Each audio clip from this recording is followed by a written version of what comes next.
I'm having chest pain. I can't breathe properly. A 54-year-old man arrived at the acute cardiology unit complaining of chest pain. He was admitted immediately. The man appeared anxious and his breathing was labored. The medical team swung into action, connecting him to a heart monitor for an immediate electrocardiogram or ECG. This test, a staple in cardiology, would provide a snapshot of his heart's electrical activity and guide his treatment. The hope was for a swift diagnosis and an effective intervention. However, the situation took a turn for the worse. Oh no, this looks like ventricular fibrillation. The ECG reading was misinterpreted, indicating a life-threatening heart rhythm problem called ventricular fibrillation. This triggered an immediate code blue, the hospital's highest level of emergency. A medical team rushed to the man's bedside, ready to perform life-saving procedures. The sense of urgency was palpable. Every second counted. We need to start chest compressions and prepare the defibrillator now. The medical team, responding to the apparent ventricular fibrillation, initiated resuscitation efforts. This included chest compressions and defibrillation, a procedure that delivers an electric shock to the heart to restore a normal rhythm. The patient's body jolted with each shock, a stark visual testament to the aggressive measures being taken. Clear. Charging to 200 joules. The team worked tirelessly, their every action dictated by the belief that they were fighting for the man's life. What the ECG had failed to show, and what the team didn't know, was that the man was not actually experiencing ventricular fibrillation.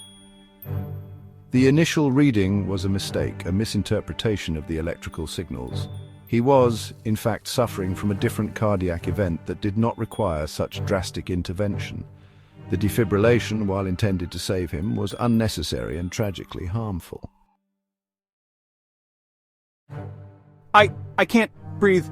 The unnecessary defibrillation had dire consequences. The electric shocks, though administered with the best intentions, disrupted the man's already compromised heart rhythm further. This disruption led to a critical reduction in blood flow to his brain, depriving it of vital oxygen. The man, once conscious and communicative, slipped into unconsciousness. The medical team, unaware of the cascade of errors that had been set in motion, continued their efforts, each action pushing him further from recovery. The gravity of the situation became apparent only after the man failed to regain consciousness.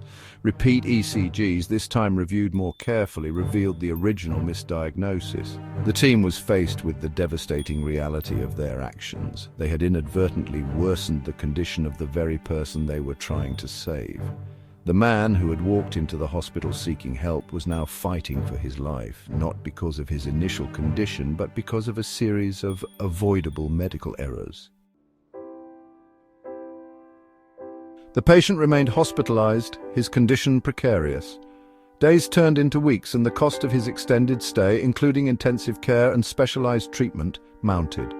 The financial burden, though significant, paled in comparison to the emotional toll on his family.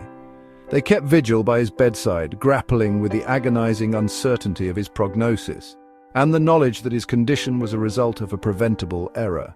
How could this happen? He came here for help and now he's gone. Despite the best efforts of the medical team, the man never regained consciousness.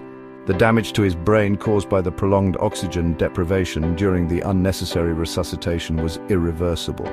He died in the hospital, his life tragically cut short, not by his initial ailment, but by an $11.45 test that was misinterpreted. His death, a stark reminder of the potential consequences of medical errors, highlighted the urgent need for improved accuracy in diagnostic procedures.